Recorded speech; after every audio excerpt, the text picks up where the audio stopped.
Think about how amazing it is that we have this historical record of like a conspiracy that spans so many people involved in women, and it takes that long for it to get caught. Where like most conspiracies that involve like three men can fall apart and like.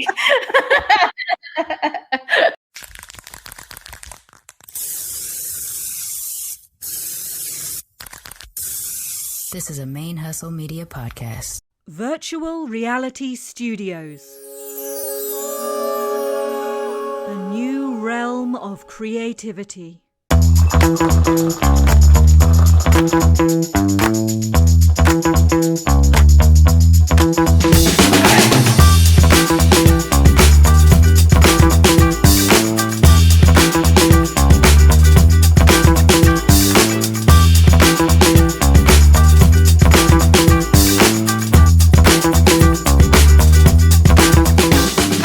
What's up, y'all? Welcome to Matcha, Masala, and Murder, blended besties, spill the tea.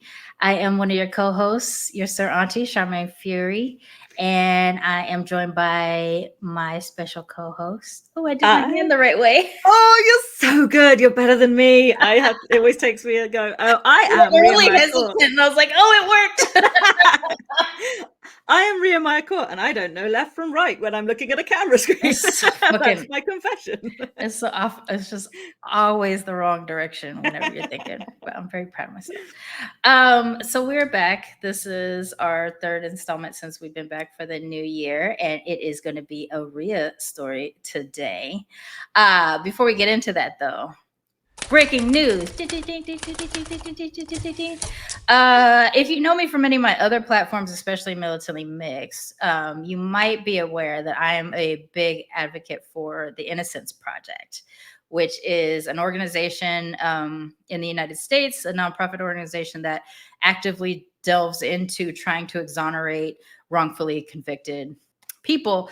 And each state has their branch of it, so it's like it's an umbrella organization, and then every state has their own one, and they're very selective and they do a lot of research before they decide they're going to take on your case. So I'm going to make the assumption that by the time they say we're going to take on your case, they believe they have enough to substantiate further investigation, or at least putting money into a bigger investigation. They believe they have an inkling enough to say, we believe you are innocent of this, and therefore we're going to take on your case.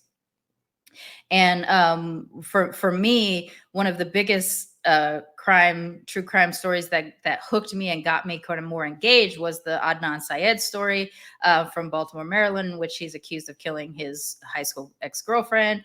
And all these years later, he has a form of an exoneration at this point. Innocence Project had gotten involved or whatever, but the former DA and stuff like that just has this kind of hard on to try to keep him in prison. So while he is free now, they are active. They're constantly trying to get him put back into prison. But this is an organization I support. I have fundraised for them as well. I've never worked directly with them, but it's just something that I personally engage a lot in, because as a mixed Black person, and Black people are exponentially wrongfully convicted of crimes in this country, it's an organization that is meaningful to me because of that.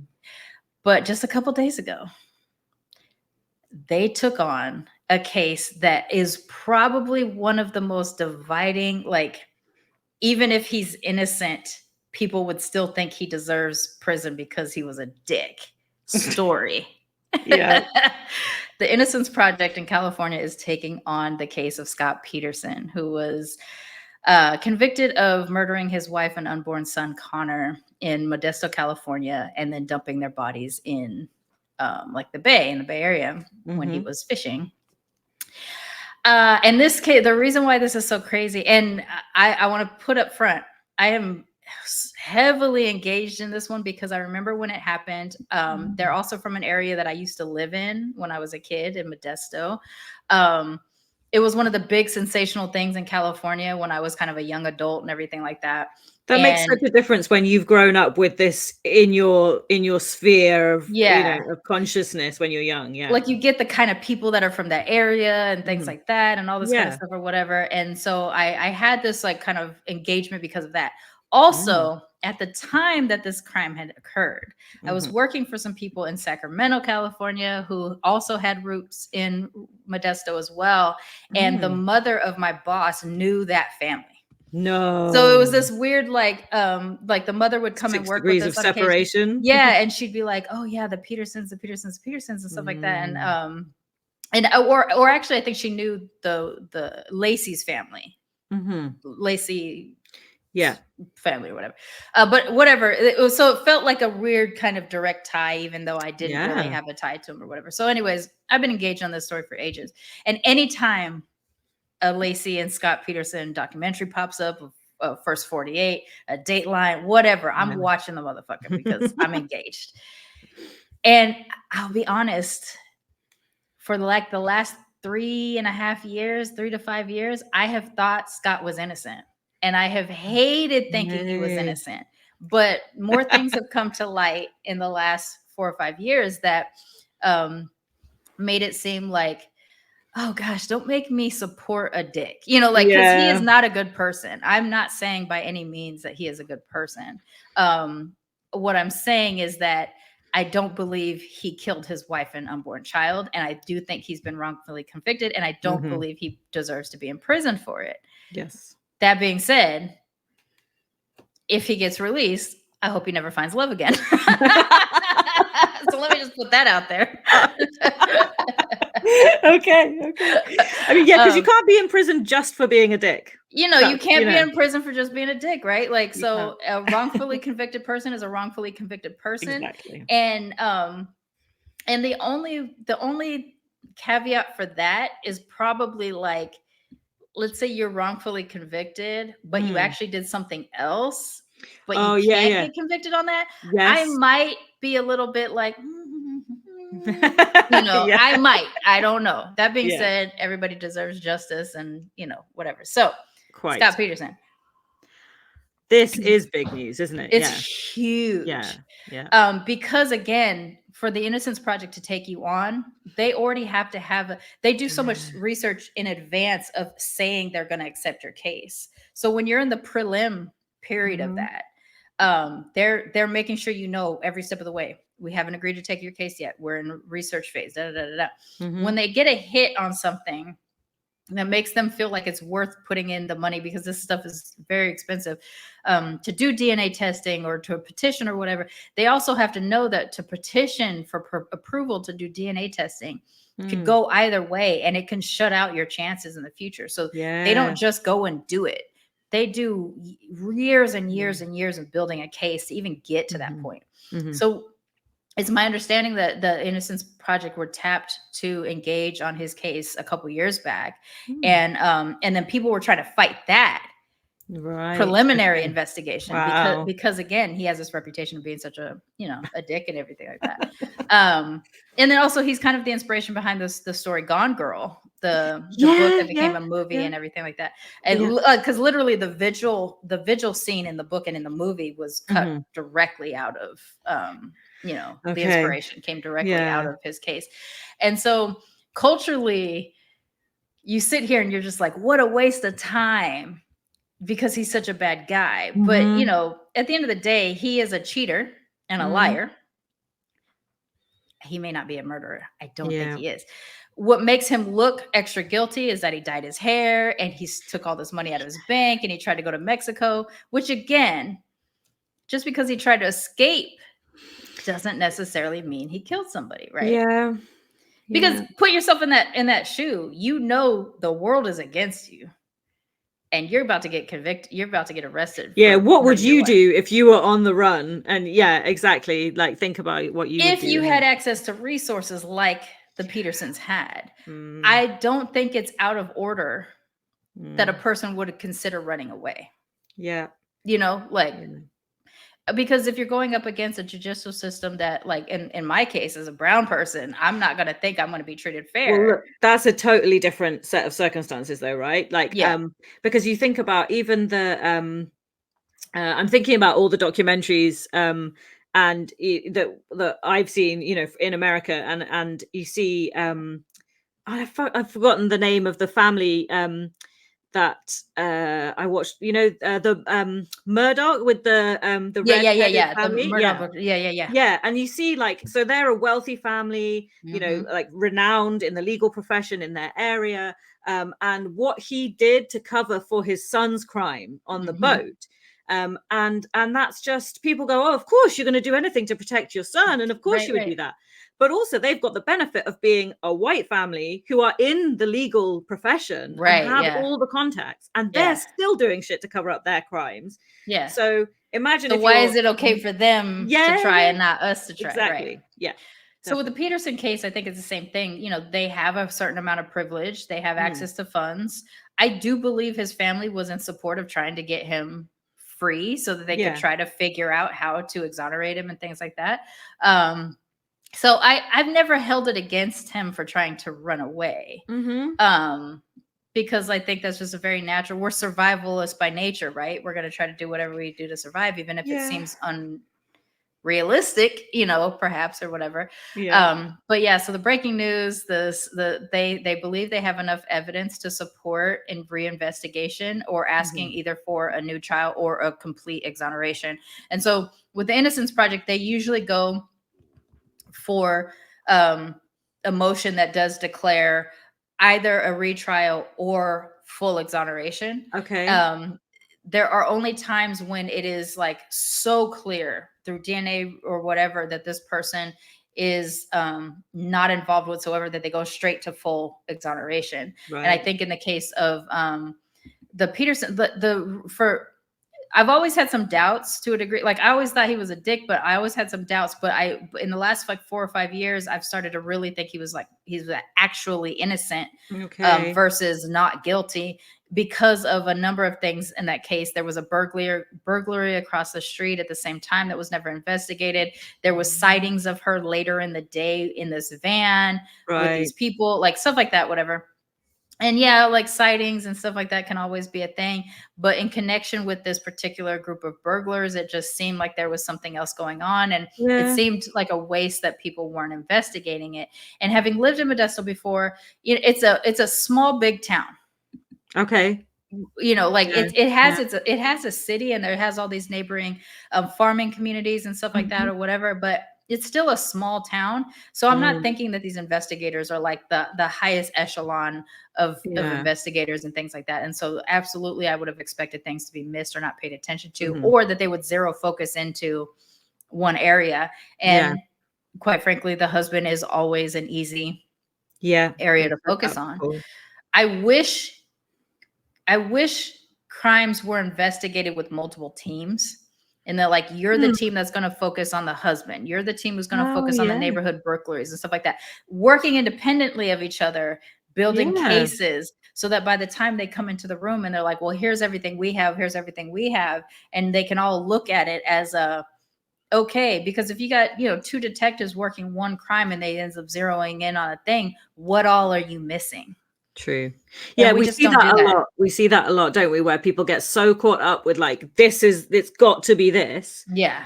They just get blinkered to anything else. Yeah, that's a good point. So it's a big deal, I think. And I'm going to be like rabidly focused on on this story, because it is one that for the last, 25 years or so, I've been engaged in the way that like a person who likes crime documentaries and podcasts and stuff, like I've listened to countless podcasts, and it's one of those things that when I see the name pop up, I instantly am like, oh, I'm gonna pay attention to that.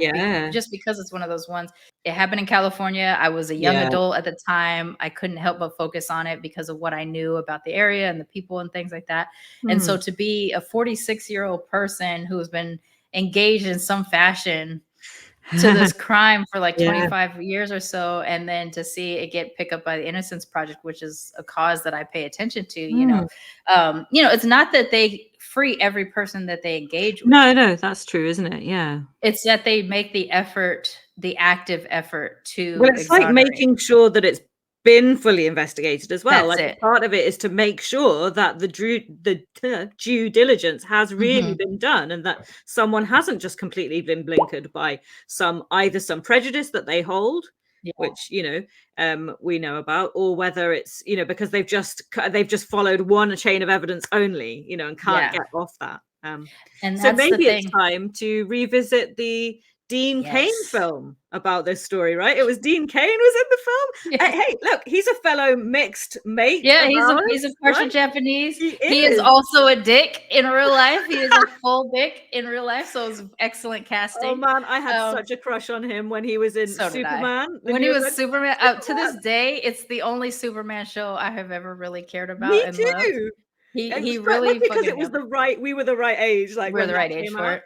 And I have to say, yeah, I had like because he did it for me. That worked. Yeah. But and then I found out he was mixed, and I was like, yay, oh my god. Yeah. But then I found out he was a dick. Oh no. Yeah. He's also one of the few celebrities that I've seen in action in person when living in LA, and just being like, and I remember seeing him do what he did and looking at him and thinking in my head, if I was like even within 10 feet, I probably would have said it. I was more like, maybe 20, 30 feet away from him. When I saw what he did, I remember thinking, you were famous 15 years ago, bro. Like I remember just thinking like, shut up. Nobody cares much about Dean Cain. But yeah, no, perfect casting. Looks like nice. Has the vibes, the whole thing. Yeah.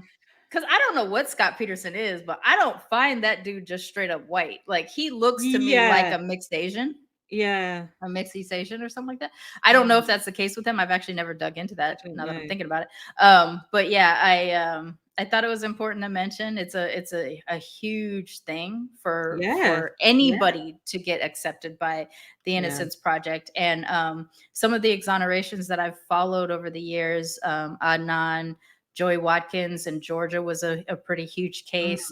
And then now this one. I mean, there's a few others that I've paid attention to, but those are like the top ones that like. And probably the ones that would have made it across here as well that we might have heard of through the documentaries and stuff. Yeah. So it's a pretty big deal. I just like I want it. I'm be paying attention to it. I'll probably mention it a few times as more things become watch interesting. This space. You can like live tweet us through. Really, yeah. And I just looked at pictures of him. So he's a few years older than me.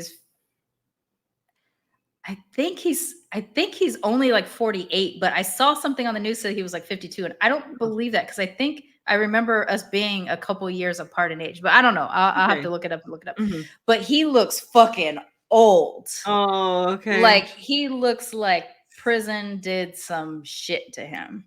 Yeah. And I also went to high school with somebody who murdered somebody and was recently did his whole term. Like he was a guy on the football team. His name was Tommy DeLuna. He was on an MTV show of Scared Straight, the whole thing. And all the way through, he maintained that he didn't actually intend to kill the person. It was an accident or that the gun went off or whatever.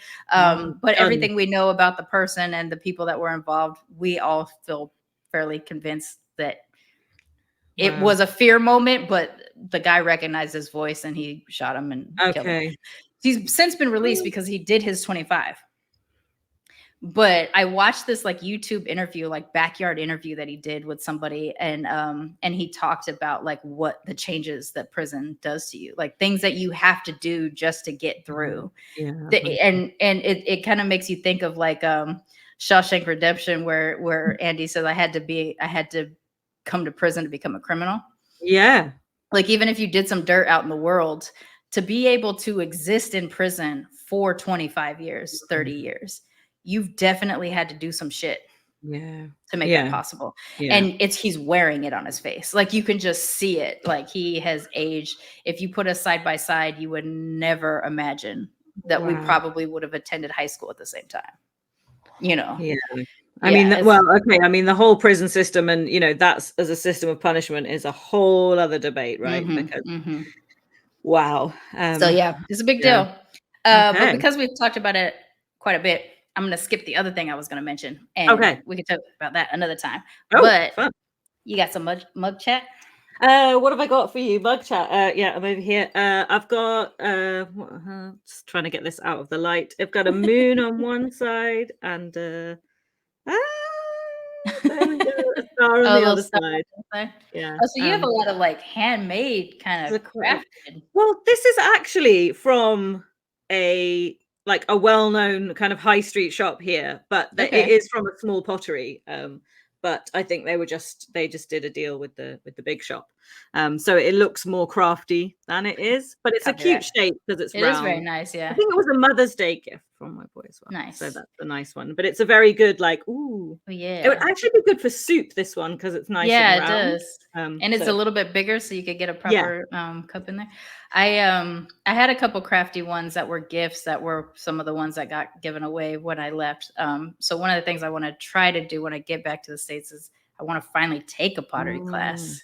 Oh, yay. Cool. And try to make a couple of my own. For me, because I am packing things up, I've gotten myself down to the mugs that my friends bought when they came to Merida because their Airbnb didn't have any mugs. Oh, okay. And so they brought them to me. They're like, we'll just keep them. And every time we come back, we'll take them back. But now I've packed all the stuff I'm keeping. And I asked them if they wanted them. And they said they don't. Now, I'm not 100% sure I'm not going to do it. But fun fact, I think I found my first left-handed mug. Because look, it has nothing on this side. Yes. Yes. Oh, okay. This is the mug of my people. It is. And the only reason why I'm still holding it the other direction is because it's a coffee. It says coffee and cupcake. Oh, come on. This is not on brand. No, don't even look at it. Coffee. Yes. Oh, no. I have it in this green and a yellow one that doesn't say cupcakes, but it does say coffee on it also. Okay. I really like the color of the yellow one. So part of me wants, and it has a good feel, a good lip. Is it enamel? Is it metal? It looks like metal, which I was afraid to put it in the microwave for like hot chocolate and stuff like that. Yeah. But it actually is a ceramic. It just looks like metal. Yeah. It's got a nice weight to it and everything like that. So I think and the color is great, and the yellow one is great as well. So I think I want to try to figure out how to get rid of this part. Maybe just a vinyl sticker or something like that. I don't know. So I'm thinking about I think I'm going to keep them. Nice, yeah. Even though they say coffee on it, or like I could just do like the petty thing and just like X out coffee and put tea or something. But underneath sucks coffee sucks, which is why I'm holding it with my right hand. Okay. Well, at least mine was good because it's got because I've got the two-sided, so stars or moons depending on which. Because usually, like you have a right-handed mug that has the picture on just the one side, and since we had talked about that in the past, I was like, oh shit, I think I have a left-handed mug.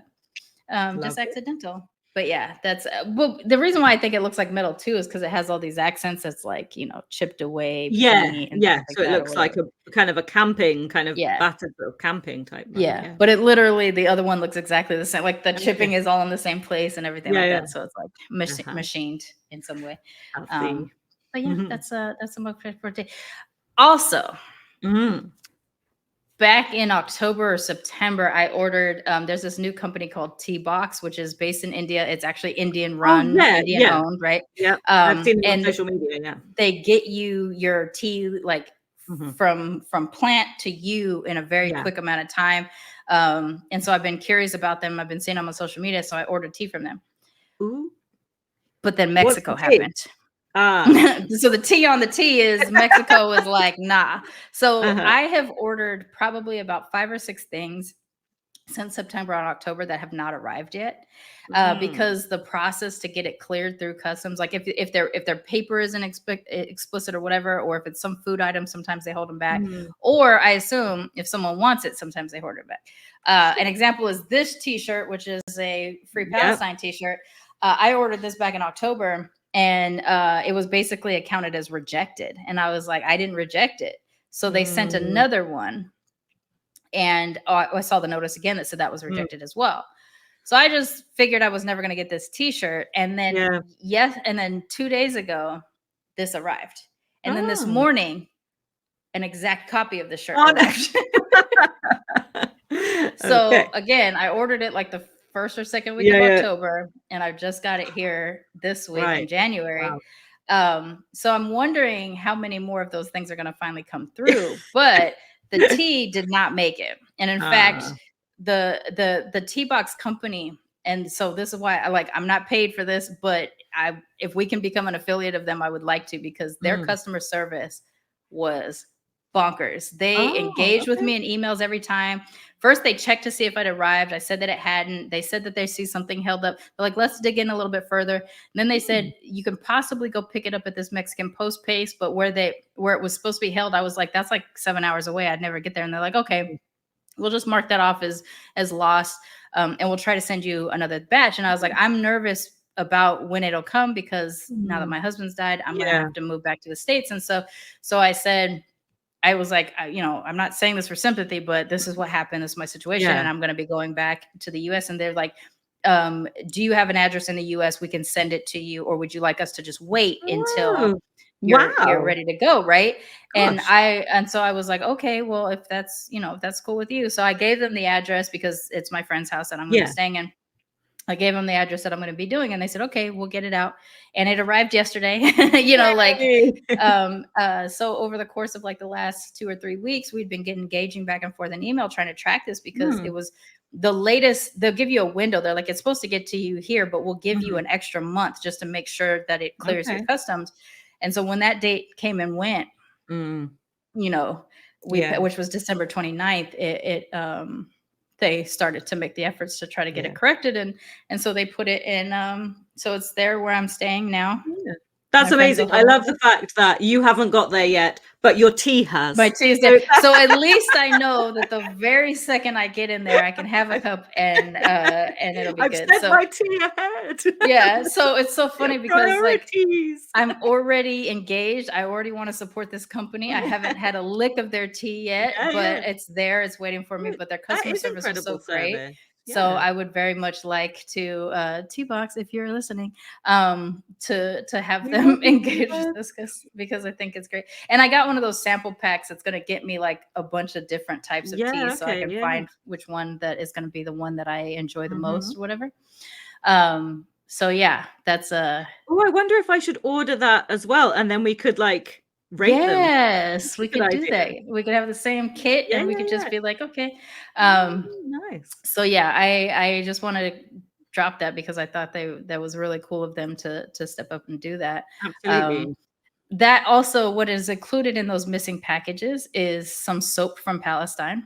They are also going to be shipping me soap in Arizona.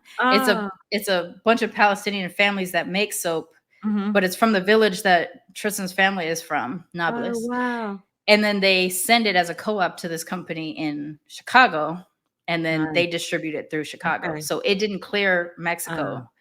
So they're rerouting it also, so that I can have my soap by the time I get to the States as well. So I'll talk about that once I get it. My Lamar Morris shirt, my Frank Sinatra shirt. Where is it? Rejected. I have been reaching don't out. Like Frank Sinatra, or they thought it was a prank, but that would have been too small sending one small of a prank. So I've reached out to them, but I keep getting a bounce back. So I don't think I think their email is no reply only. Okay. So I don't know. And then I tried to go back to just buy one and send it to Arizona, but they're already sold out. So I bought a knockoff, which I don't want to do. But you did already give them the money, I did, and stuff. Yeah. So I bought a knockoff. I sent that. So, and then there's this teapot from China that I ordered that also did not arrive, and it's one of those ones with the handle that when you turn it, the bowl inside. It was so pretty. They have been engaged with me back and forth. They haven't offered to send me a new one, though. They just keep telling me where in Mexico to go pick it up. Okay, right. Which again, it's not going to be possible. Country. Yeah, like it's just not going to be possible. So there's been a number of items I haven't been able to get, but T-Box really, really came through. So shout out to them. Indeed. Even though I haven't tried their tea yet, shout out to them, and I hope you all order them. Plus, they've got the best of intentions, even and it's one of the few Indian-owned, that's true, Indian-based tea companies, because colonization. So, you know, in that respect, I also want to be supporting, you know, and absolutely a native company. Yes. Within the country. We can but try to support the right companies, you know, as much and then as you can. Yeah. that's all you can do. Very good. Exactly. Okay, so talking of the tea. Are we ready to get into today's story? I think possibly. All righty.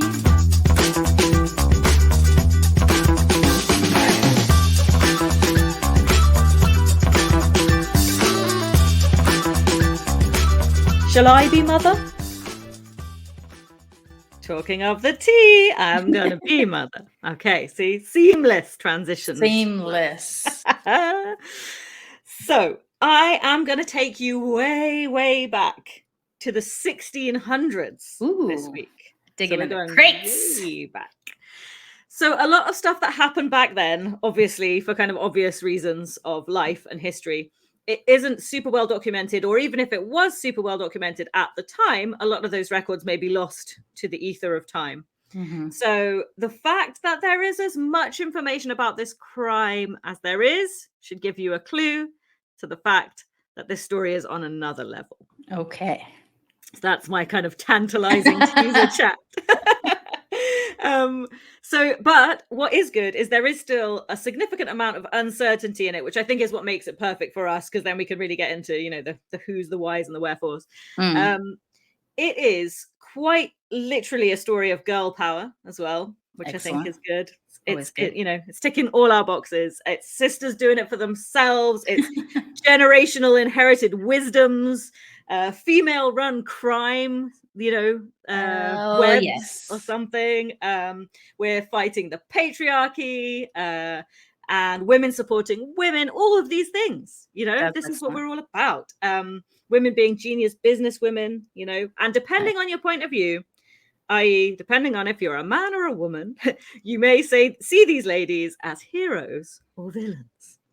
I mean, we skirt that line so much. Like, I didn't even think that was going to be an element of the show, but like literally it's become an element of the show. Yes, exactly. And when I found this, I was like, oh, but you know, it is, you know, is it too much of that? And then I was like, hell no, because it's good. You know, this is where I like to live. These are fun stories, yeah. So it's something that I'd heard alluded to before, but I didn't actually know. So again, as always, you may or may not have heard of this, but that's how we roll, and we play it by ear. There's just the small matter of the victim count in this story, which clocks up at an impressive 600 victims. Wow. Right. Okay. So get a copper and settle the fuck in, because this is a wild crime. So, right, this is a population control episode. I'm gonna look at my notes for this, because this is names and dates. My memory is the worst for names and dates, I'm afraid. So I always have to read those off. And apologies to any people from this nation. If I mispronounce things, I'm really sorry. It is not my native language or one of my languages. So I'm sorry. So as I understand it, I'm going to say this lady's name. Tofana D'Adamo was executed on the 12th of July, 1633. She was convicted of poisoning her husband. So I think I know poison. You think you know this one? I think I know this is it. Yay. Because I thought, I bet you're going to know it, but I was like, it is really good though. So I do think we have to do it. Okay. Her poison of choice was arsenic, but it transpired that she had created her very own form of arsenic. Oh, okay. I'm so glad, because I've been wanting to get into this thing. Okay, let's do it. Which would become known, this is going to be the clincher, as Aqua Tofana. Aqua Tofana. Dun, dun, dun. Yes. We went there. I'm excited. This is good. We are in Sicily, in Palermo, in Sicily. And Tofania had a daughter, or at the very least, a very besotted disciple. And there was a mother-daughter relationship going on, because, again, there are some sketchy records of these types of things. And her name was Giulia, And her surname changed at various points during her life when she was married to different people. But she did take on her mother's surname and became known to some people as Guilia Tofana. And spellings of everything vary, so pronunciations may vary slightly. That's my little disclaimer. So it is said that Giulia learned from her mother figure how to make this poisonous concoction that she became famous for. And she supposedly sold it to women in Palermo who wished to become widows. And sometimes Aqua Tofana was actually known as widow's water, because that's what it was used for.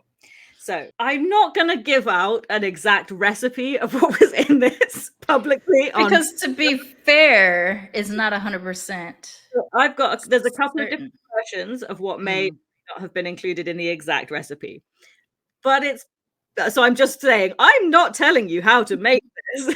Do not make this at home, children. Do not do this, but it might include such things as arsenic, lead, belladonna, which is also known as deadly nightshade. These are, all your standard ingredients. Toad flax, Spanish fly, extract of snapdragon, and another thing that was made from pennywort, the plant pennywort, and perhaps even the spittle of a maiden. So if you've got any of that lying around, you can pop that in there too. Definitely including the spittle of a maiden in any future poisons that there we go. Concoct. That'll do it. It was colorless, odorless, tasteless, nice and easy to pop into someone's food or drink, and they would never know. And the symptoms resulting from the ingestion of this poison would also often go unnoticed. It was quite slow acting, and it could therefore be mistaken as the coming on of many other illnesses which had long progressions. And you had quite a lot of control depending on how you dosed it, on like the length of time it would take someone to actually cease to be. That is the part of the story that I find the most intriguing. Nice. Okay, good. So a scientist at the time, or actually a few years later, quoted, he said, "It is as if someone is dying from a decay of nature." So like it seems like a natural death. Again, the fucking poetic explanations of it's good, right? He's just dead because he's dead. It's wasting disease, right? Like you're just dying but from let's nature. Say the decay of nature. I love it. So usually the way it played out, from the first dose you would develop cold and flu-like symptoms. By the third dose it would be vomiting, diarrhea, which would then lead to dehydration and a lot of pain in all of your insides. The fourth dose is usually fatal, depending on how much you dose at each time, but that's kind of the thing. What was really good for women, if you found yourself in a marriage that you didn't want to be in because you have been treated like cattle, exactly, you've been sold off like cattle, traded to the highest bidder, and you've been abused and treated poorly, and you don't want to be married to this fucker anymore, you might acquire this sort of a liquid, and because of the way it plays out slowly, your husband would start to feel ill, and maybe he would call a doctor, and maybe the traditional medicines wouldn't work, and he would get worse, and he would think, I better get my affairs in order, like make sure I've written a will and all these things. So everything is nicely tied up for when the time comes that he does pass away, and even a post-mortem wouldn't reveal the use of this poison. You inherit things, and you don't have a husband anymore. So you can kind of see where they might have been coming from. Graham Young ain't got nothing on these bitches. Yeah. That's amazing. A lot of the dates and the way things play out in this story are murky. And some people have suggested that what was probably 3 women may only have been 1, or maybe may have been even more. So there's a lot of crossover, and I'll get to that at the end because I've got a lot of reasoning as to why that might be the case. Sure. But there is a generally accepted kind of through line that I'm going to try and take us on. So Giulia gained a stepdaughter. So she gets married and she gains a stepdaughter who is Geronima Spana. Okay. So Giulia has married this very rich man. They're still in Sicily, and sadly, he soon passes away.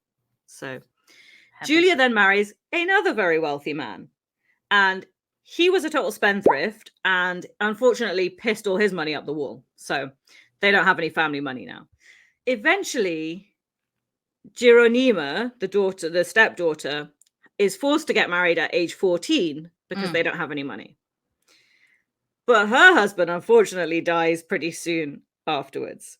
Okay. And the women leave Sicily and head to Rome because Giulia's father is dead. Her mother figure has been executed. Her husbands are dead. Her stepdaughter's husband is dead. So they leave. They think, we're going to get out of here. You gotta go.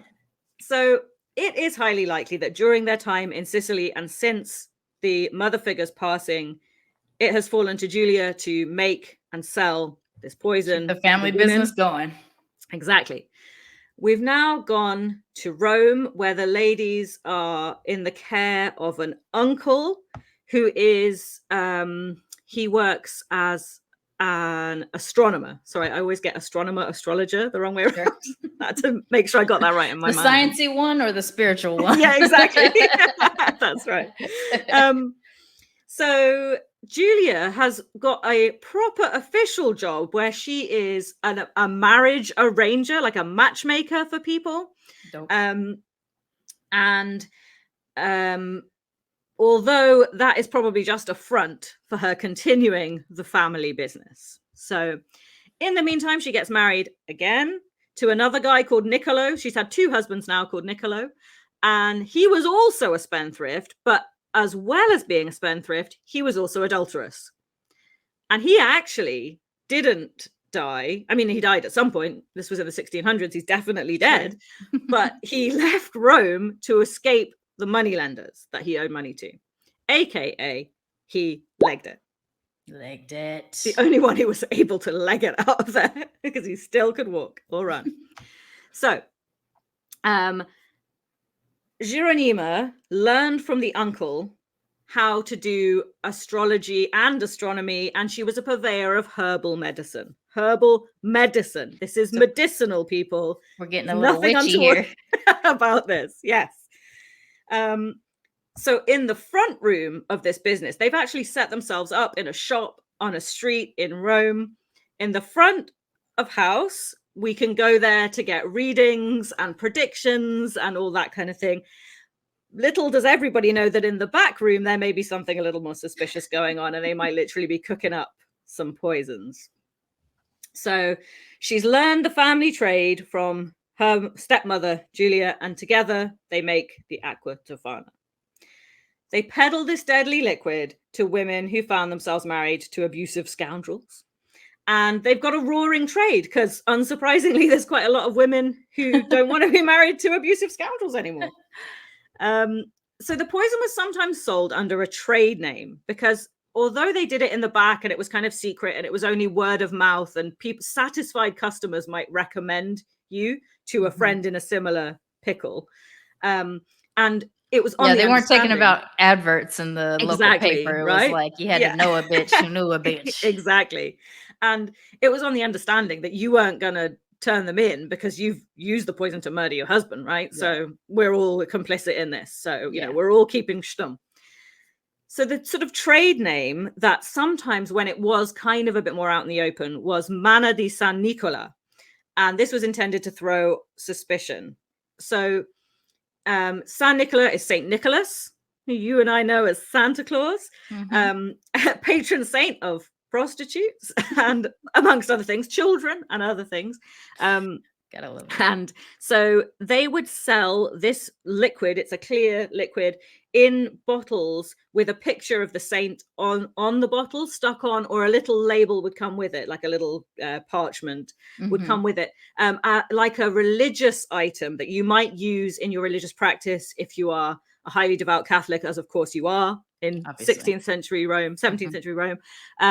So it's called like a devotionary object. You would have a little glass vial of this liquid, and maybe it was a charm or it brought good fortune. But when you were praying, you know, part of that religious thing that I don't know a lot about, that old thing. So either it was disguised and sort of traded in that way, or it was actually a cosmetic product. And it was used, ladies, they've got bottles of potions that men just don't ask questions about, right? And we to don't be fair, fair, the line between poison and makeup is like super, super thin. A lot of arsenic on faces for many, many, many, many. Oh, many absolutely. years. Yes. Good point. So sadly, in this tale, Giulia dies in her sleep in around 1651, peacefully, with no one knowing that she did all this fucking poisoning. Excellent. But she leaves Geronima to take over the family business, and she is a very good businesswoman. Now, she takes this to like another level because it was under her stewardship that it becomes this really thriving enterprise, and she employs several saleswomen. And that's where it becomes this kind of web that spreads out underneath the city. And it even breached the Roman borders, going as far, I think, most of the records say that it probably went about 35 miles outside of Rome. She had one employee who was as far away as 35 miles outside of Rome, which is a pretty big deal. She was making quite a name for herself as an astrologer, and she was doing things like she was able to predict things, or she was able to help wealthy people find lost objects. It's like not spells, but sort of spells, but it's pseudoscience. And she was often employed by the highest members of society and even the aristocracy, and she became very trusted by them.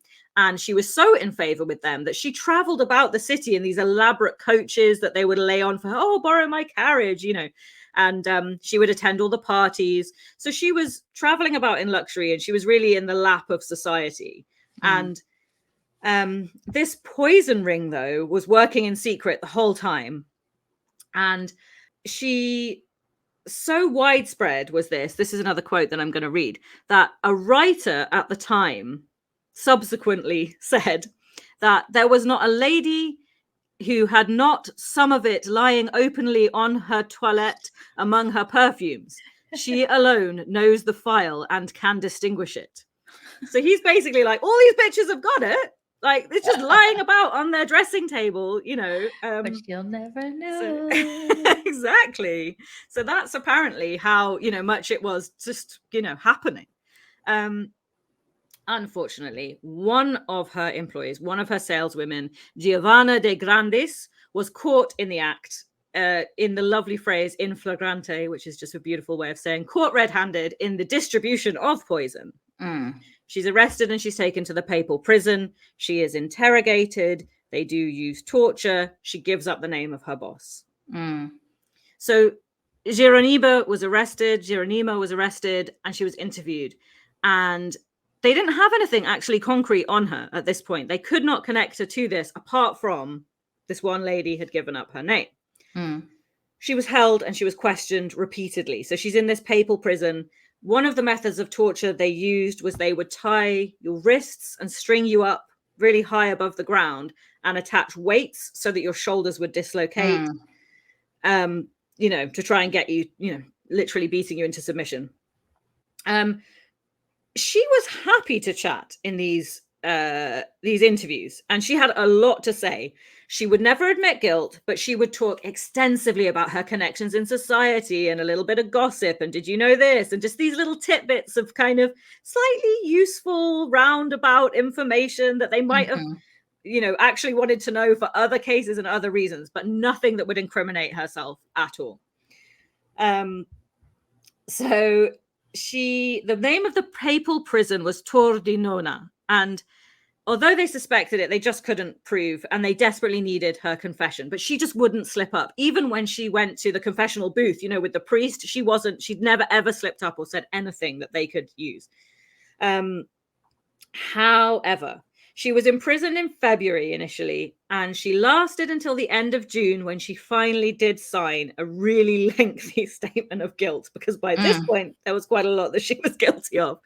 So she is quoted as having written, "I've given this liquid to more people than I've got hairs on my head." So she really admitted it then. The investigation continues until the following March, whereupon Jeronima and 5 of her business associates were executed in July of 1659.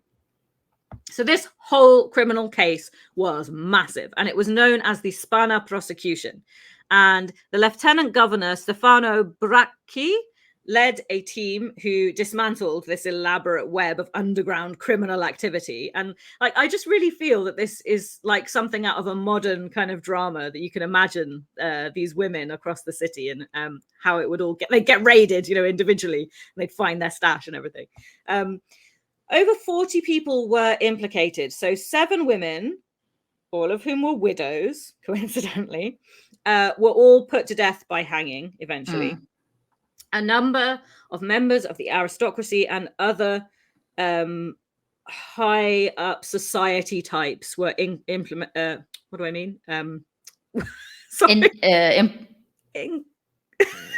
what happened to that word? I know the word. Implicated? Sorry. Yes, implicated. Jeez. Wow, we're doing really well. Helping me. Yes, they were implicated in this crime, as well as a few other professional poisoners of lesser repute. So the ones that were of lesser repute may or may not have actually been in her gang and her web, but they were doing a similar kind of thing. Same business. They were publicly flogged, paraded through the streets, publicly flogged and banished, those lesser ones. They weren't put to death. A lot of the aristocrats escaped with their lives, but they were either exiled to the countryside, not allowed to kind of be in society anymore. But there were a couple who were put under house arrest for life.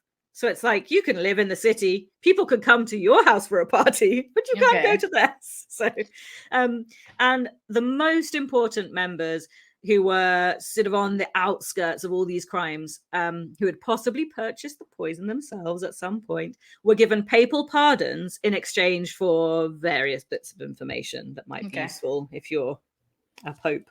So this became the stuff of legend. It raged across Europe.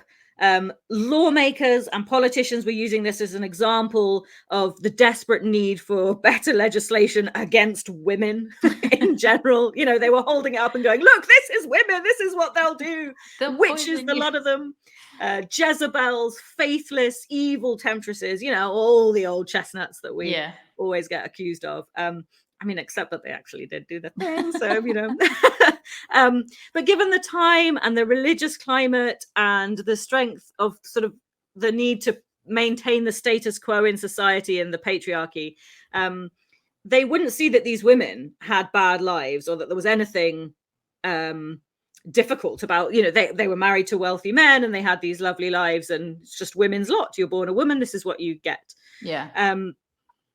But if we really think about them, they were born into this fate just by the accident of having been born a woman. Some of them were married off as young as like 11. Their fathers are literally selling them. They've been raped, abused, beaten, like I said, treated like cattle. It's not a good life, even if they are married to some wealthy tradesman guy or landowner or whatever. They don't have that. And so that's one way in which the men had no sympathy and just thought that these women were, desperately evil. And of course, another fact is that a lot of men have since reported there's no way a group of uneducated women could simply stumble upon this amazing recipe for this undetectable poison and kill 600 men. We're both the most diabolical and completely incapable. Exactly. Yeah, hardest core and delicate. Always, we are nothing if not contradictory. As a sex. Goodness gracious. So they just thought, there's no fucking way they could get away, that they could manage this without our help. So they maintained the whole thing was grossly exaggerated. And that's where we get this idea that, so the original mother figure who invented the poison, and then the disciple, the beloved disciple who learns the recipe, who then passes it on to her stepdaughter, who then makes it this big business. they maintain that basically there was one person who did a couple of poisonings and it just really got out of hand and everybody just got like way too excited and the story rolled. And because at that time, poison was a thing that happened and, you know, it was seen as being this woman's weapon, as we've said before. And so there were a lot of stories that were there just saying, oh, it was all smooshed into one. It's not really a big deal. It's not as big a thing. Because they were writing about this in France and Germany, and it took on this whole kind of otherworldly aspect as well with the witchcraft, you know, again, of the time.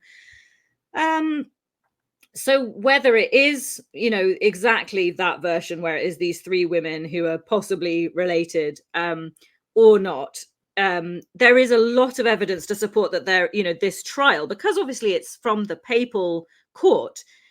One thing we know about the Vatican is that they keep records. Famously, they got a lot of shit written down, right? They keep it really nice and underground in these special big rooms with all these other important books that no one's allowed to see and that's very heavily guarded. So, you know, they're kind of famous for keeping all the records. So we probably could get to the bottom of this, but they're probably not going to let us, are they? Another thing that's kind of a cool fact about this poison is that Mozart claimed that he had been poisoned using this. In fact, he may even have died from it. So he began to get ill and he was terrified and he claimed to everybody who would fucking listen, Aqua Tofana, it's the women, they've got me in the end. And he started this rumor. It didn't come from anywhere else except him because he was so paranoid. And eventually he did die, and it did play out exactly as, you know, this poison plays out. So whether that's true or not, I don't think anybody has managed to conclusively prove. Interesting. And just for the record, considering I started by giving you a not recipe for how to make this, if you ever do think you've been poisoned by this particular poison, apparently the antidote is as simple as vinegar and lemon juice. But of course, you didn't hear that from me. And I'm definitely not a witch. Just saying. That's interesting. I have heard of this before. Yeah. Big fan of Giulia.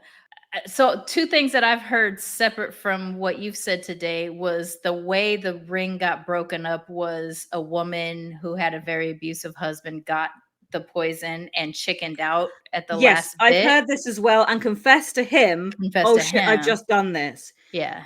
So I did. And he throttles her. Yeah. And then that's one way I've heard. That is one of those kind of side branches that there are a lot of in this story. So I also read that, but because this is the one that was in the kind of legal record that they literally caught her red-handed, and it may be that that's what they meant, that it was actually that story and that was the way in which she was caught red-handed. So it may be one and the same. It might be slightly different. Could have been two things that happened that, you know, got her. Yeah, I mean, I assume they're not doing one poisoning at a time. You know, there's probably a number that are getting hit. Another side story I heard is that it had made its way into France, and I forget the whole deal, but it's something to do with a man who was connected to either Giulia or the stepdaughter. Okay, yeah. And, you know, something, whatever. But that is like very foggy. I just remember it making its way into France or something. I hadn't heard the Mozart bit, but that's interesting. So then it made it as far all the way across Europe in that case. And he got a bit dodgy towards the end, right? Like wasn't he a little bit nutty towards the end of his life and stuff like that too? So people would have chalked it up like it could have happened this way. And yet people would have chalked it up to he just gone mad. In the end. Absolutely. But he could have been like, I'm fucking trying to tell you the truth. Give me some lemon juice and vinegar, goddammit. If only they'd known it was that simple. Only they knew, right? These men, they'd never come up with this antidote if we weren't here to tell them about it. I mean, you need witches to tell you how to mix shit, right? That's wild. I love that like no story can be about a woman killer can be far away from the story of she's probably a rich, right? Of course. It's so baffling, but this is one of those things again, like you're not all the way on the this is horrible thing to do, because you know that the reasons behind what motivated the women to do these things is probably abuse. I mean, if you've got one child married off as young as like 11 or 14, I mean, there's no justification to me for that whatsoever. So if you got to go, you got to go. You know, like, I don't know. I know. So there was. So this is a well-documented person who was associated with this investigation, right? So there was the Duchess of Kerry, which I may be pronouncing incorrectly, was Maria Aldobrandini, and she was a really distinguished noblewoman in Roman society. She was widely believed to have used the poison to murder her husband in 1657, so this is a little bit after, but it was completely hushed up. She never stood trial, and she lived until 1703, so she lived to a fairly wide old age. So basically, she was married to this dude Francesco, and he was one of the most richest and powerful men caught up in this whole thing. And he was from a really distinguished family and blah, blah, blah. There's loads of people. And he was related to a pope, and, he'd got friends in all these high places. He died suddenly and unexpectedly, and suspicion eventually fell on her. And she was very, very young. She was but 13 when he married her. And he would have been in his late 40s or possibly early 50s. Gross. And this was his second wife. And when he took her as her wife, she had been described as terribly beautiful and courted by everyone. And yet he won her, which is gross. Yeah. So, I mean, I'm thinking, if I'm 13 and I'm getting married off, but also she's from this very, very wealthy family that has even more impressive connections than his family. And he's related to a blooming pope. But her family are like, I feel like every aristocrat must have been related to a pope in some way, shape, or form back in the day.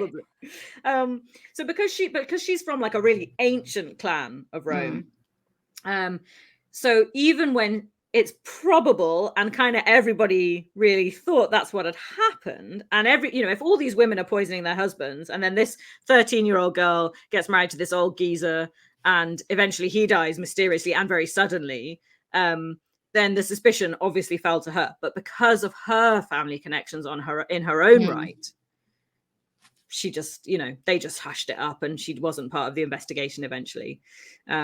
So it really went all the way to the top. Yeah. Stuff like this is really interesting to me. One, like, because there's the trust level of especially because every way I've ever heard it is like you couldn't just walk in on the street. You could be a shopper or whatever, but you were never going to get into the back room, the widow's only room type of thing. Exactly. Whatever. You had to be a trusted friend of a trusted friend who had been a customer as well. So vetted aristocrat women, maybe eventually, maybe it goes into slightly lower classes too, but like you had to be the trusted friend of somebody for it to pass. And that runs out after a period of time. Like you can only trust so many people. It is tough that when you trust a person, you're trusting how many people they trust. And so that bit's interesting. But I think there's this sort of mutually assured destruction. If you dob us in, then you'll get done for murder. All so the dominoes like will fall, you're relying on that quite heavily.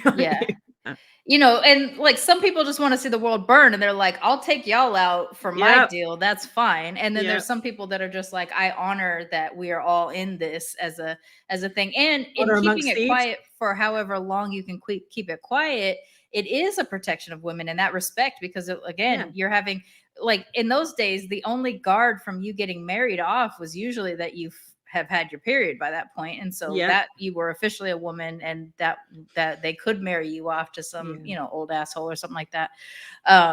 So in that respect, like the protection of women, or just like it's one way of control in a world in which these women have no say or no autonomy. And so a dude's got to die, but I'm assuming based off of what all the records you hear, it's like this person was a womanizer, this one was a rapist, this one was a wife beater, and whatever. These girls and women aren't going through Yeah. The lap of luxury, or that the lap of luxury is some compensation for. Oh yeah, like that's okay then. Yeah, right. Because I've got this really nice dress and these jewels, so it doesn't matter that every time you come home drunk and demand, to have your way with me, I just have to lie there and take it. Yeah. And I think it's the same when like a regular person marries a royal of any kind too. It's just like, oh, this fairy tale. When actually they're just going into this like really horrible system of oppression, but oppression with privilege. It's like a very strange kind of thing. And to think that you deserve anything that any poor treatment as a result because you get to experience all this luxury.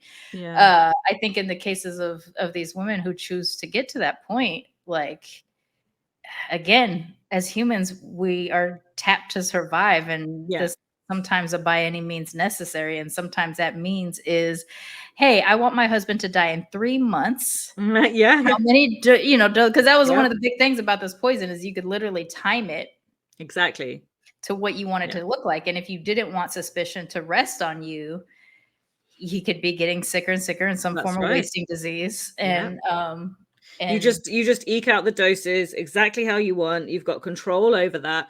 They get their affairs in order, all the paperwork is drawn up. You're good to go. You're gonna, you're either gonna inherit what you want to inherit or just have nothing to do with them any longer, and that's okay too. And you can get your affairs in order and what you're planning, you're gonna do next.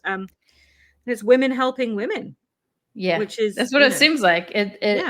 I don't hate. I won't hate these kinds of stories. The ones that are involved in like the protection, especially because some of these young girls who are considered women in their time, I can't extend myself that way. Like I can't do the, well, in that time, a 12-year-old freshly flowered girl is a woman and can be married off to a 60-year-old man. Like, I can't give you that. No. I can barely give it to you now at 25 with a 60-year-old man. You know what I'm saying? Like, I mean, your frontal lobe to have closed up, but at the same time, I do think there is something to, I mean, I personally have real big issues with age differences and stuff like that, but I'll never be able to extend it that far. And I know there's still countries out there that child marriage is a thing, and I think didn't India just pass to prevention of it or something? I mean, whether that'll actually be implicated is there's that too, remains right? to be seen, right? And there's I forget in a country in Africa is also like a woman chieftain has eradicated it in her area as well. And so like there's like to think that we're in 2024 and we're just finally getting to the place where some world leaders are like, I'm bitter, like maybe not. It seems so wild. So in these respects, like I won't be able to say this is a horrible, diabolical thing. I find. Listen, you could have just done it and kept it to yourself and done your thing and just fucked about maybe with just, maybe with your closest friends. But the fact that you did roll it out to, anybody who needed it. And I think that definitely was an element of actively wanting to help these women out of these situations. So I can't see how that isn't a part of it, because it's not just about making the money. She already had a successful business in a totally different way that had got her into society in that way, and that was legit, and that was something that she'd done on her own. So I do think obviously it helped if she was having money and stuff coming in and all the rest of it, but I do kind of feel that this wasn't just for profit, this wasn't just for personal gain. This is from personal experience of like, fuck that. You're right, because you literally could have poisoned your husband and just kept it to yourself. The world goes on, nobody thinks about it.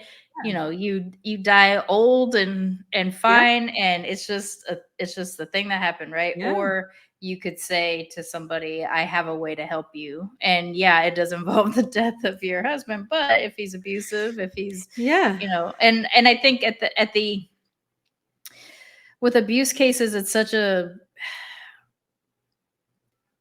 it's really hard to find an equalizer, right? Because there's no guarantee that you can make an abuser stop abusing. And even if you got the person away from them, there's no guarantee that the abuser doesn't resurface. And so, I understand that it seems a drastic thing, but in that respect. And in this day and age, we knew that, if you had a wife and then that wife goes away, you just get another one. You just get a younger model, Go back to the beginning so again. Doesn't matter you're how not old just I get, defending I'll against yourself. It's any future girls that follow you. And I mean, I have that very specific feeling too about, especially with men that look for younger women and stuff like that too. It's that even as a wife who's being cheated on, you might feel like jealous or whatever, blah, blah, blah. But I would also feel like these girls don't know yet. They think they do, and they're gonna be mad at you for even inserting yourself in that way, where you're gonna tell them like you don't understand the weight of what you're engaging in, and then you try to protect them, and then later on is when they figure out, oh, that whole time this wasn't a jealous woman or whatever. This is literally someone saying, I identify the issues that you have, that you're gonna have. And so I feel like that is definitely a factor. And I mean, women aren't always out to help each other, but in this particular case, absolutely, it looked like it was. And okay, let's not pretend that out of around about 600 incidents, a couple of those weren't just because I fucking hate this guy. Maybe this one wasn't an abusive husband, or maybe there were other reasons why that so I'm not saying that every single one was totally justified and these women were in this bad position. But I think the essence of it and the thinking behind it was sound to begin with. And I love the idea that it was, it's been invented and then passed down through the generations, and then it kind of grows and grows, and then it eventually becomes this big thing.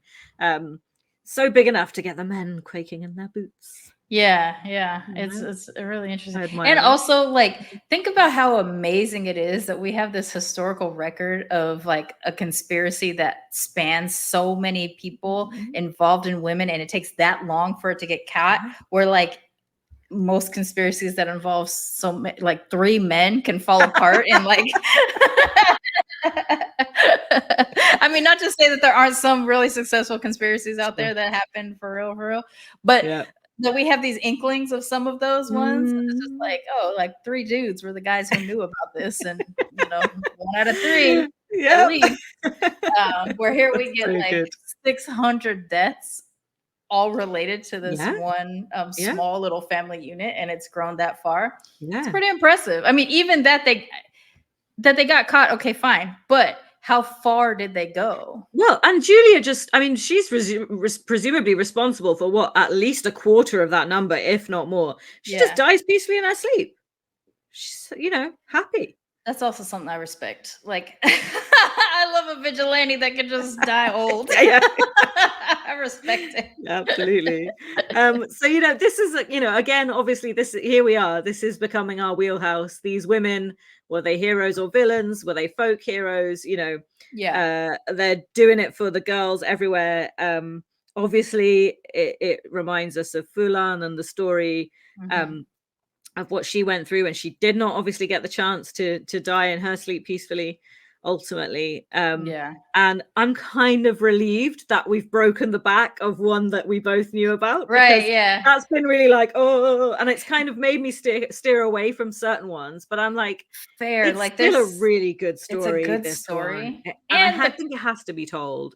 The conversation that we can have after is a big important thing as well. I've absolutely been like, oh, I'm not going to tell this one because I'm sure you'll know. I literally just mentioned one that I'm there's one I really want to do, and so now I feel a little bit more open to do it because it's not a terrible tragedy. I took one for the team on that, and I'm happy, and this was a good one for us both. And I didn't see it coming, right? Like it wasn't like, oh, I think you're going to know about this. It was just like, oh, but I think it opens up a good part of the conversation, and maybe it's just by accident of our natures that we end up finding these stories that are like these blurry lines between whether or not, and I'm not going to go so far as to say it's okay to kill or anything like that, but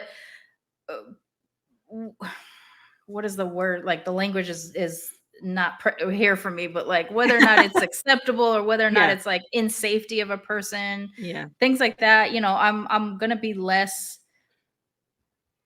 Yeah, of course. We've talked about, you know, the different, you know, self-defense, or you know, or even sort of potential self-defense, perhaps, you know, protecting the next person who comes up against this guy, you know, that kind of thing. And if you live and exist in a world where the whole setup doesn't give a shit about you, it doesn't take into account your protections, your rights, right. Absolutely. then you have to take matters into your own hands. Yeah. And I'm going to apply that to, you know, 16 something, whatever, Italy, being a woman, or living right now in this day and age in lots of places and existing as an other of some kind, just trying to live your life, you know, whether you're in Palestine or the States or, you know, wherever you are. I'm going to say that still applies. If you don't live in a place which has got a system which is designed or intended to protect you, and not only that, you live in a place which has a system which is designed to criminalize or actually disadvantage you, then sometimes you've got to do stuff yourself. Because again, there's no person whose right, like quote, right, is bigger than your right. Like we're made out of the same stuff, you know, we're the same species, whatever. There's no reason why anybody should take or deserve or believe that they deserve a power over any other people. And so, if you are that disenfranchised member of society in whatever form that takes, then knocking back makes sense to me. And I mean, of course, there are probably some more diabolical ways in which knocking back could occur. Absolutely. I'll say that. But if it's in survival of myself or my community, or, you know, I might not make it, but hopefully what I do makes it possible for the next generation or something like that.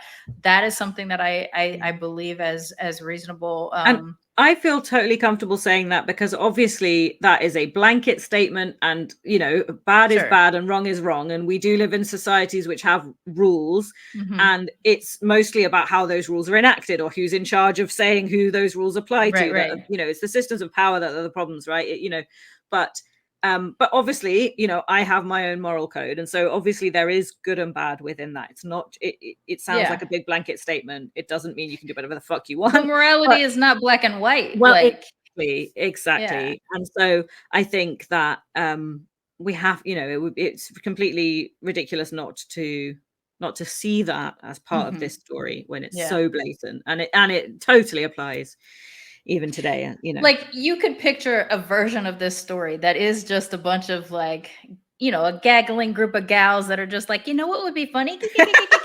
You know, like, sure, that story could be told, right? Like that absolutely could be a thing. Like, maybe it just so happened that 6 sociopaths found each other and had this common interest. Sure.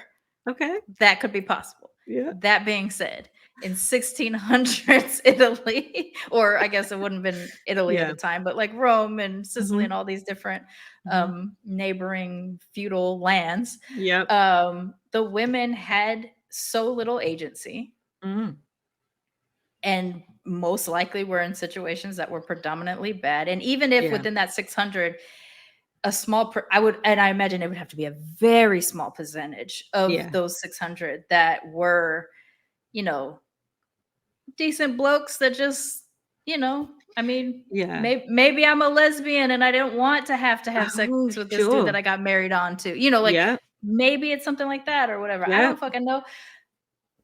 But I imagine that percentage is so low given the power that rich men or men of privilege have over. I mean, shit, an unprivileged man has so much more power and agency in some spaces than the average woman. And divorce doesn't exist, right? Because of the religious aspect. So there's no, you know, you're taking away all the safe or legal routes for me to get out of this situation. Don't give me a till death do us part scenario and then judge me for death doing us part. You know, like, fuck. I mean, Yeah, I don't you know. literally gave me a clue on what to do in this situation with those vows. Deliver on a platter, right? Oh, till death do us part. That's how I get so out. that's my only way out. Are we okay with this? Okay, then this is the thing. Like I think absolutely, I think that, and it might be a little bit.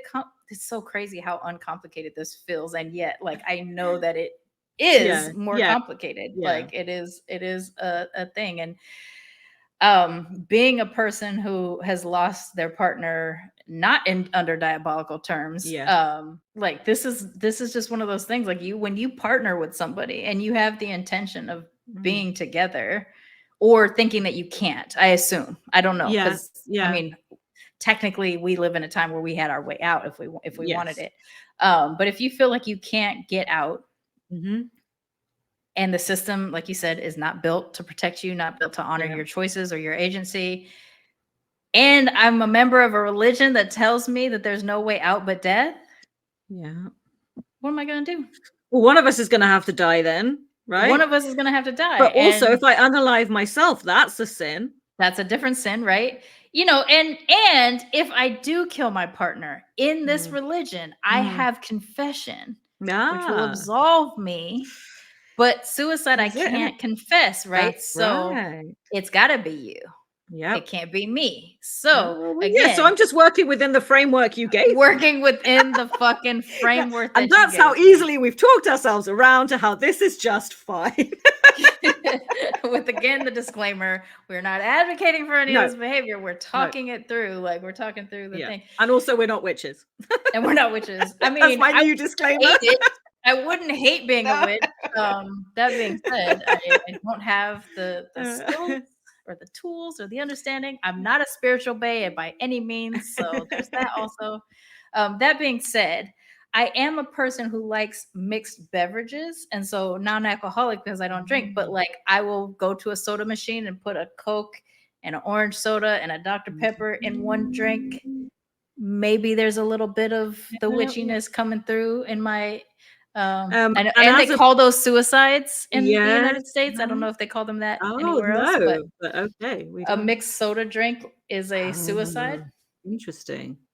Yeah, and as an avid baker, I often have been found stirring a boiling pot, and I'm putting things in as individual things, and then they become something entirely different. If soup isn't witchcraft, I don't fucking know what else is.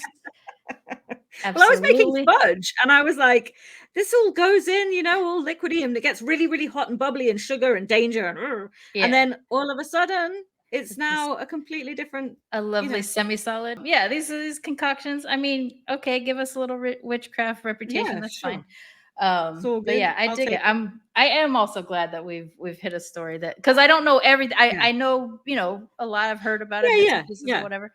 But I don't exactly. I knew it, like as in culturally, I was aware that it had happened, and that broadly speaking. But so a lot of what I found out about was new to me.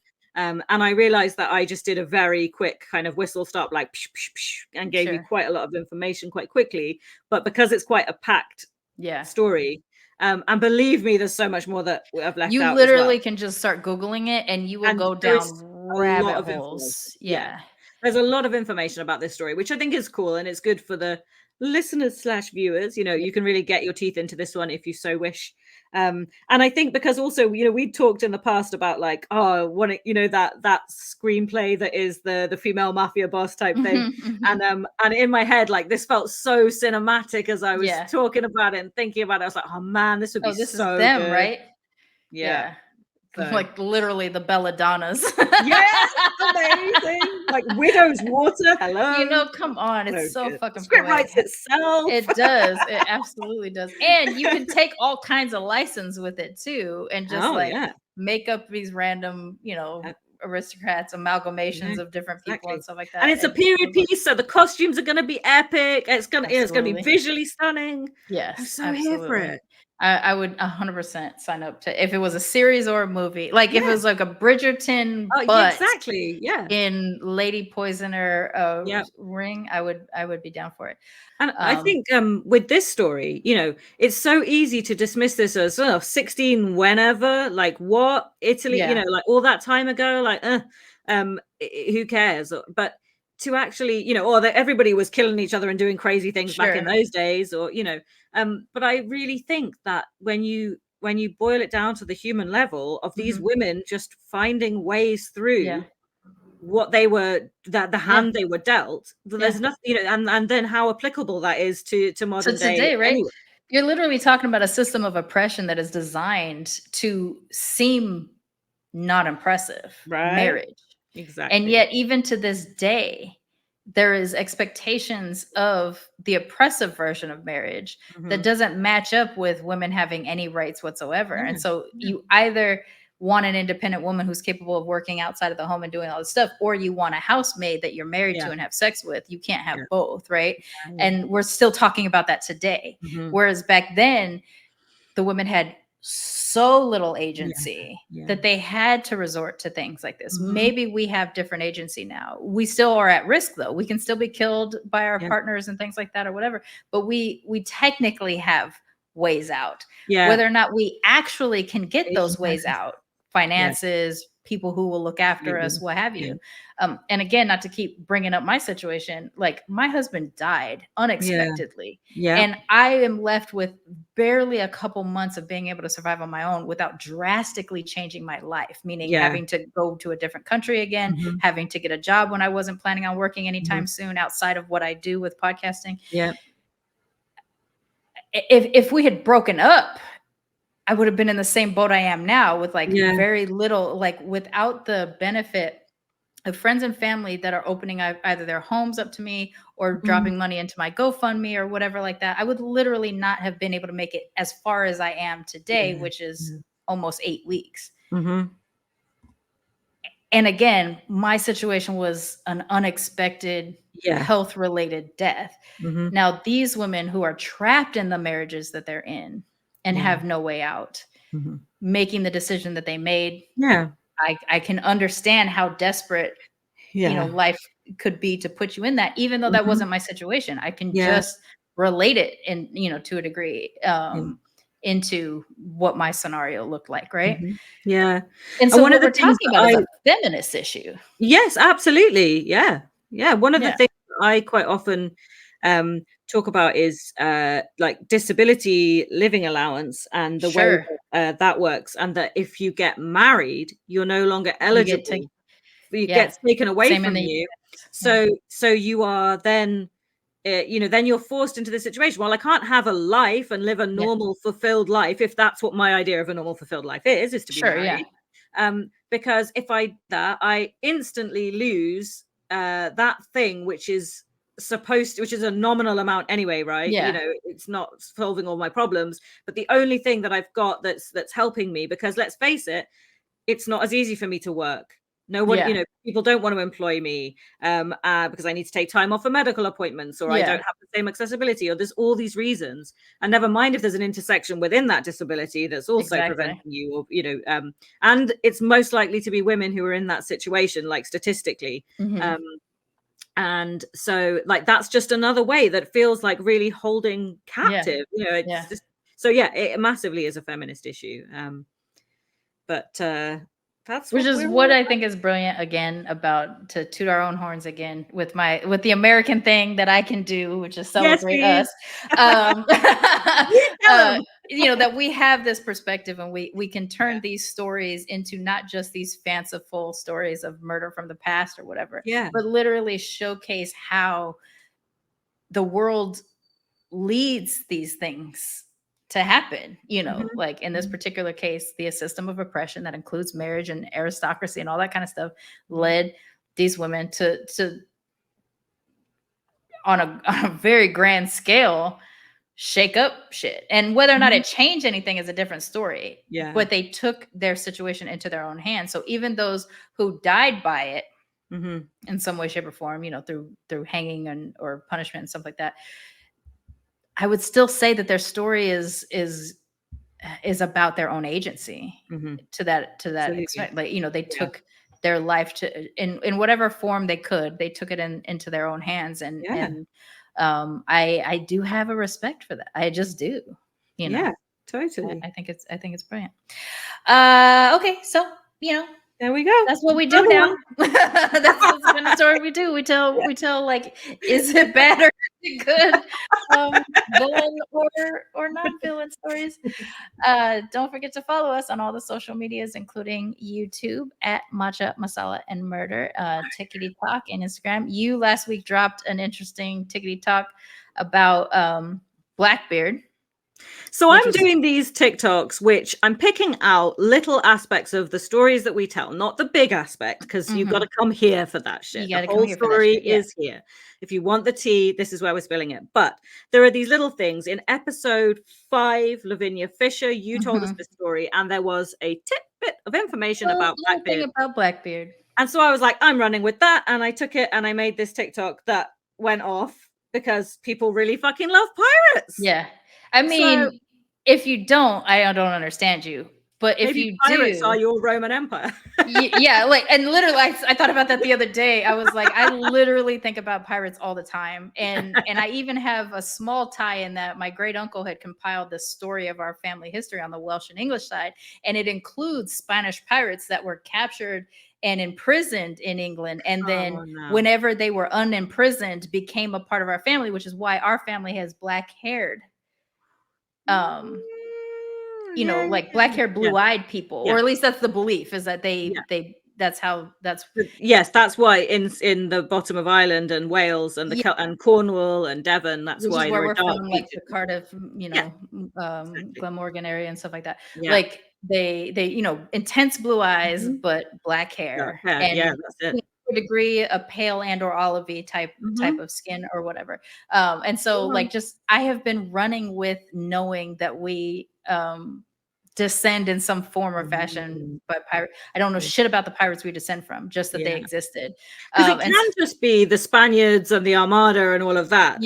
But the piracy element of that is very interesting, and the smuggling is the big thing. And the mix between a privateer, you know, a sanctioned pirate or a pirate, whether or not enslavement was involved or non-enslavement, you know, like there's so many things about it that are pretty fascinating. And so that's why I even bothered to mention that there even though it technically had nothing to do with Lavinia's story, the city in which she existed in, and the crimes of the nature that was happening at the time leads to this little teeny tiny story where Blackbeard had the clap and needed the medicine.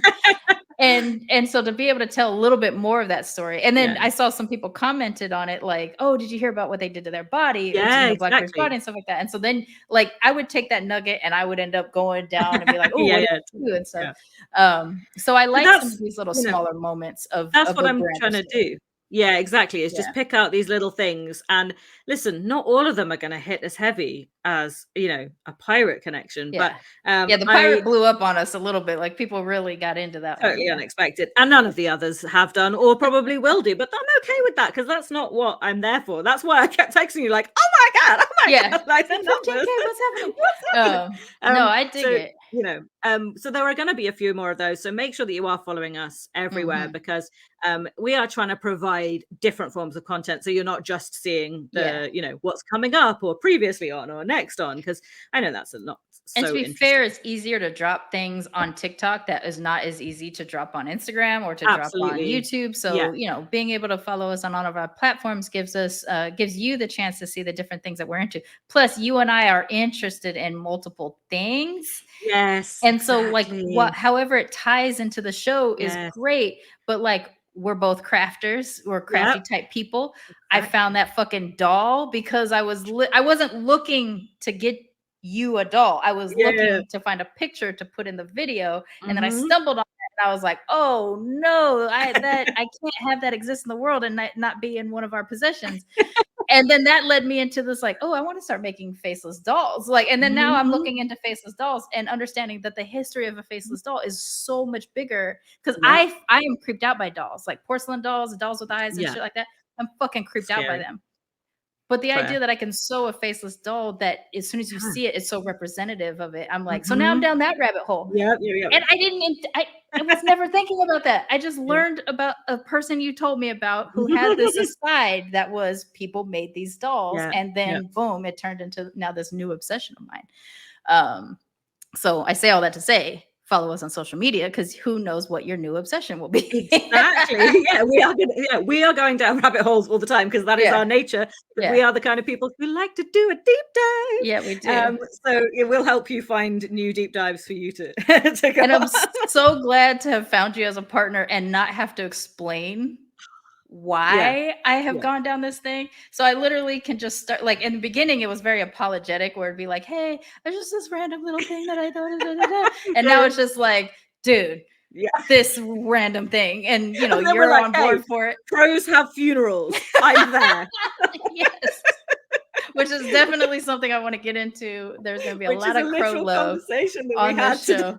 Yeah, it's like has nothing to do with not a single story we've told so far, just nothing. But it's just like, I saw a video about crows, and guess what? They hold funerals and they hold grudges, and they teach their children grudges. So definitely end up doing a story on that. But yeah, it's like the journey with you so far has been fun, because more than anything, if I'm honest, it's just straight up like validating my nonsense in quotes, like what I always thought would be like too much for some friend groups and stuff like that. Like with you, I always say I'm like, I am the one who's like too extra, or like you can't always be the person who's interested in that, but I am. I just exist that way, and so it's so great to find someone. Yes, exactly that. I don't have to be like, oh, sorry, because you don't know that actually also in my spare time I also do this other thing, or and I used to do this and I don't do that anymore, because it's just like, I don't need to tell you why I know about this. I don't need to tell you why. Like, new obsession alert.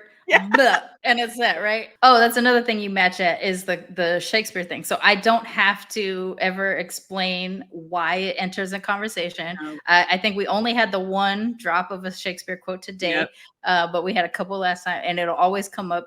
And there are times when someone goes, oh, that's really poetic. What is it? And then I'm like, what?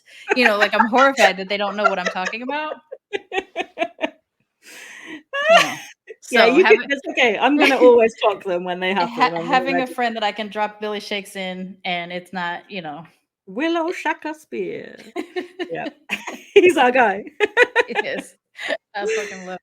So that's why basically yay us and yay you for being here and listening and watching us, because we forgot you guys were here for a minute. We just went on our own little chat. We actually totally made good time this time, and then we're just like aglets and murder crows and shit like that. But if you are a person who is, a person of extra interests, then, maybe that's why you like listening to us and our weird things. Tell your extra friends, because they'll get it. Absolutely. And then we'll have that thing. But we will be back next week with another tale. And now I have to decide if I'm going to tell that one that has the really interesting aside, or go down a different path. And I have like a couple that I really like. There's not enough days to record to exercise the demon, like I'm just like, oh, I want to tell this story. I want to tell this story. I want to tell this story. So we're going to keep them coming. Yes. And on that note, did the deuces and the goodbyes. Matcha and Masala is produced and hosted by Charmaine Fury and Rhia Maîr Kaur. This is a Main Hustle Media production in association with Virtual Reality Studios. All stories are researched to the best of our ability, with information freely available to the public. This podcast is intended for entertainment purposes, and due to the nature of true life crimes, some information remains inaccessible and new information can come to light after recording.